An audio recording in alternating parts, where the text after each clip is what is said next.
Hey guys, it's HeyyKuu. Don't forget to like, share, and subscribe. Junik designer. Hey girl. Hi, how are you doing? I'm pretty good. I'm so excited to have you. I know we've been planning this for weeks. Mm-hmm. Isn't she beautiful, you guys? Stop. So, Junik the designer, aka Juju, On the beat. she is talented. She's beautiful. She's strong-willed. Did you start off as a model? No, so my background is actually art, and then I went to college. I went to FIT for fashion design. FIT in New York, Fashion Institute of Technology, and I'm actually a fashion designer. So that's where the Junik designer comes on Instagram. Mm-hmm. So I met you doing a music video with Ronald Reed. When did you get into like dancing and modeling? So that actually came about, let me see, how did that all happen? Because when I came up here for college, I had to make a hustle, right? Because I grew up in Miami. Oh. So, yeah, I'm That's not even cool. from here. I was born in Jersey City, but I was raised in Florida. That's cool. And from there, when I came up here, I was like, all right, well, I got to make some type of money. So in the fashion industry, well, not the fashion industry, but in fashion school, you pretty much have to know the ins and outs of a photo shoot, of putting a collection together, choosing the model, down to each tee, how it's going to photograph, the material, everything. Wow. So when we were doing photo shoots, sometimes makeup artists wouldn't even show up. Oh. So I had to learn how to do makeup. Then I started hustling, doing makeup gigs out of fashion photos. And then so in school they make you take like a Photoshop class on how to edit your photos and everything. So I ended up learning how to do photography. Then I started taking photos for like parties and little things here and there. I would never think that you would get all of those skills from going to school for fashion. Right. You know, I'm thinking you guys are like drawing in the sketchbook and like mainly measuring cloth and stuff like that, but I would never think you would obtain all of those skills from going to school for that one thing. And a specific school, what do you prefer to do? Like, what's your preference? What's your favorite thing to do out of everything? So now that I'm older, I'm kind of finding my purpose, and I love to be in front of the limelight, without a doubt. But I also love bringing the visuals together. Like I help do model coordinating and stuff like that. I actually started doing model workshops. Okay, yeah. I have my third one this Sunday, April 15th. I'll be there. Yes, you're gonna be covering that. Yes, I will. So it's my third one. This time we're focusing on runway, portfolio, headshots, social media and posting, casting and networks, and networking. I think those are skills that you need when you are out in the field or when you're in a situation, opportunity. Mind you, everything is through the lens of my eyes, because it's like I want to be who I needed when I started. Right. So I'm telling them the ins and outs of my mistakes. I'm telling them how to hustle, but how to keep that business ship, and how to differentiate certain things, and just professionalism. Yes, because that's not easily taught. No, it's not, and it's not easily learned either. Exactly. For a lot of girls. Right. So I'm being that, I guess, that mother or that guide, that inspiration, that influencer to those who are humbled, who are hungry to learn, who want to do this but don't know how. Right. So I think that's where, I feel like that's kind of my purpose, and I'm liking that. I like the directing angle now. I like to be, again, like I said, I like to be the model and everything, but I want to go more professional, and not just the IG model, or not just grab a photo from a video shoot. I want to now get published, which actually I got published last year in a magazine, international magazine called Elegant. That's dope. So, but now my goal is to at least get published in 2-3 more this year, So the events that you put together, your model workshops, are they hard to like? So it's not hard. So for me to put it together, yes, it is, because I'm a one-band man, woman. It is hard to organize, and it's only getting bigger. My first workshop, I had a full, In East Orange, right? Yeah, in East Orange, yeah. It was like I had maybe 30 people show up. Wow, that's a good turnout. It was insane. Were you nervous? Yes, because I mean, I'm a social butterfly. Like, I can say whatever I want in front of whoever. But when it's a lot of people and you feel their energy, like, engaging into you, like, you know, you're kind of like, oh my God, don't say the wrong thing. Don't curse. Don't, you know? So that's a little nerve-wracking. But then my second one, I had, it was a little fewer, but I liked it that way because it was more intimate. Okay. And those who wanted to come said, hey, just keep me posted on the next one. So those who couldn't make the last one are now making this one, which is April 15th. And so far I have about, the early bird special already is sold out because I only allowed 20. And then I have maybe, outside of that, I have maybe 7 more. So a good 27 people coming. That's April 15th, yeah, and kids. I'm not kids biased. Too? Yeah, I'm not biased to, I don't have any limitations. If you want to be a model, then come, because it'll either make you or break you.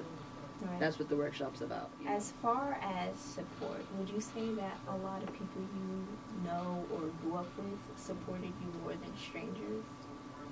No. Or how would you say that whole support system worked out for you? So the way I ended up, so you would think, family would always support you. Not saying my family did it. My mom, my major, like, immediate family did. Like, my mom and my dad always supported whatever I wanted to do. And then, my brothers and stuff like that. But as far as anybody other than that, the support would just be like reposting something or just liking something, commenting. It was never like showing up to my. I've done 17 fashion shows. Wow. But yes, that's a lot. I've been a part of 17 fashion shows since I graduated college, and which I graduated 2014. And there I did maybe like 2 fashion shows. But after that, I did 17. Not once did I have family come. And I mean, so, I have family all over the place, but people would say, yeah, I'm on my way, I bought my ticket, da-da-da. And then, so I became numb to that, and then I realized the new people that I met were the bigger supporters for me. Yeah.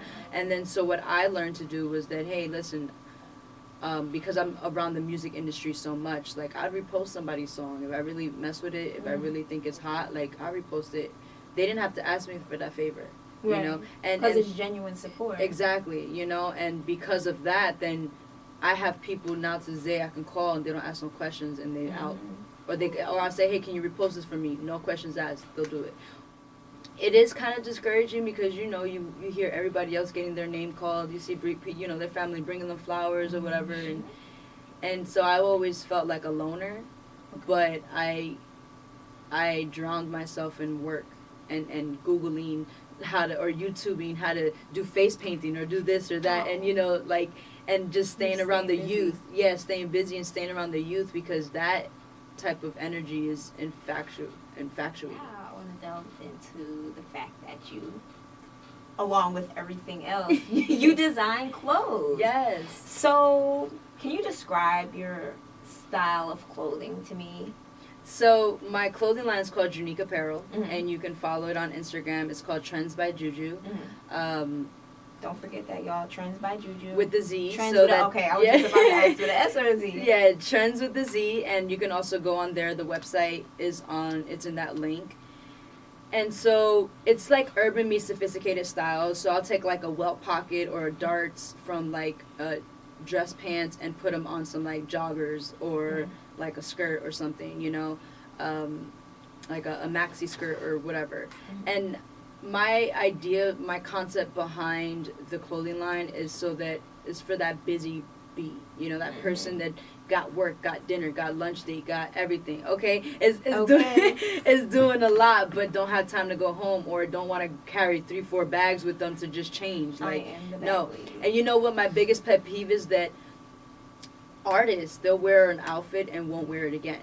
And I did celebrity styling too. I styled Young B from Love and Hip Hop. She's now called Bianca Bonet, something like that. And Mariah Lynn. I've styled, who else? I can't even think. But Justina Valentine. She wore one of my outfits on the red carpet last year. So my stuff has been here and there. I don't really push for it because I know I need to build a foundation first, and so Anyways, so what I say is that my clothing line is not for you to just wear it once. Yeah. You know, my clothing doesn't have a logo stamped on top of it. Like, it's not a t-shirt brand. It's a cut and sew clothing line. So and is it's every custom piece fit. individual? So every piece is just custom made to fit you. Okay.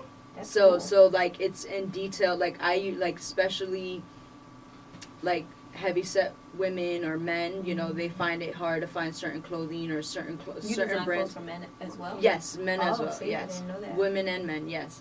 So I want people to be. See, my thing is like Nike or Adidas. Perfect example. Adidas, you can only wear Adidas pants with an Adidas shirt, right?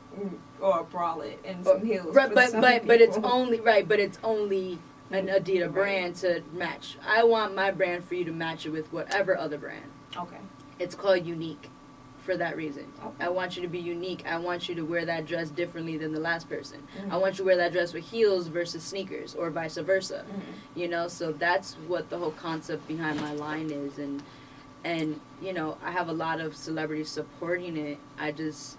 I'm not ready to push that yet because that's not where the money is, ideally. I mean, yes, it is, but but far as promoting it, I first need to get my target audience engaged first, Right. and then move forward. Like, when did you say, this is what I have to focus on, and everything else will come after? Like, do you feel like, I mean, well, you went to the Fashion Institute, and then this is the thing. See, this is the thing. Nothing ever goes in order. You went to Fashion Institute, you end up doing modeling, you end up directing, you end up, so, like, which would you say was the most important point for you to begin on your own after school? So my graduating class, we had Louis Vuitton as our guest speaker. Oh, yeah. Okay, mind you, I don't know his story, and many wouldn't, but this was actually his first time ever speaking to a class in that capacity. Okay. So he expressed his journey before, like, his journey to becoming a shoe designer. Okay. So he did go to school. He did, you know, do the schooling So for he started off with design. shoes. Right. I didn't So know he that. did go to school for shoes and all that stuff. But long story short, he ended up stopping doing that for about 3 years and ended up doing landscaping, doing backyards and gardening and all that stuff. Right. But they make a lot of money in the summer. right, but that drove him back to shoe design. Okay. And what he learned in landscaping and all that, he said that helped him structure how he wanted to do shoes. So his lessons and everything he went through during landscaping, it helped him, he said, to just fine-tune his creative path and finding his gift and his creativity in designing shoes. So to me, that just spoke volumes because it was like, hold the phone. Like, I'm doing makeup, I'm doing all this, but it still is centered in fashion, ideally. You know, that's when I ended up excelling and then trying to design for celebrities and started styling them. And that helped me grow as a person, that hey, I could do all these other things because it's still surrounded around fashion. And now when I get back to fashion, because now I'm built, so what I did was I was like, all right, if I'm going to do the music video thing, I'm going to rock my clothing line. Of course. Okay, it makes only You're sense. promoting yourself. Exactly. Branding yourself. Exactly. Under somebody else's budget. Right. Smart. Right. So then from there, that's when I started to build my business ships with these people, my relationships, networking skills with them, and that allowed me to, you know, build that. So now when I'm ready to, you know, zone in and push my clothing line, I already got those people I can call and be like, hey, can you, you know, post this picture that you took in my outfit? Can you do this? Can I use that? Da da da da da. So I understood, even though I'm doing all of this, for me, in my mind, it makes sense because it's just helping me build a better foundation for my clothing line. So that's why I put it on pause for a year. But now, April 28th, I'm part of a fashion show called Evolution of Jersey. Oh. I think VH1 and BET is covering it. That's cool. So it's going to be awesome. But now I'm going to start slowly pushing it out there. Now hopefully I can attract the team that I want to help me push it and work on my business plan and stuff like that. So But is there any advice that you would give, your followers, the listeners, aspiring models, aspiring directors, creative thinkers, fashion designers? Any advice? Yes, the advice I give even in my workshops is don't plan or create on a budget. Yeah. Why do you say that? I've always heard the opposite. Right. Okay. So let me put it in perspective for you. So let's say you're an artist, right? Mm-hmm. And you only got $500 to spend. Mm-hmm. And I learned this, and I created this advice because I've helped direct so many music videos, or I've been on set where there's little to no budget, but they want it to be like, right? You know what I'm saying, like a Drake video, right? Like, no, boo. But when I say don't, and that goes to all fields, not just directing, it goes to modeling. Don't create on a budget. And I say that because I still have ideas that I have yet to execute, but I know they'll be fire. Mm-hmm. But I have yet to meet the right people to create my vision. Okay. So don't have patience. Oh God. You know what I mean? When I say don't create on a budget, that means do not limit yourself because of what your current situation is now. Okay. Start manifesting, start creating a vision board so that you can now see and project what you want. Okay. On a daily basis. So now you'll be open, your energy will be open to gravitating towards those people and now attracting them. Okay. So now your vision you had, let's say 3 years ago, either might have progressed to something better, or now you have met the right people in your community to help you, recreate your vision. And that's always a blessing. And that it means do not create on a budget.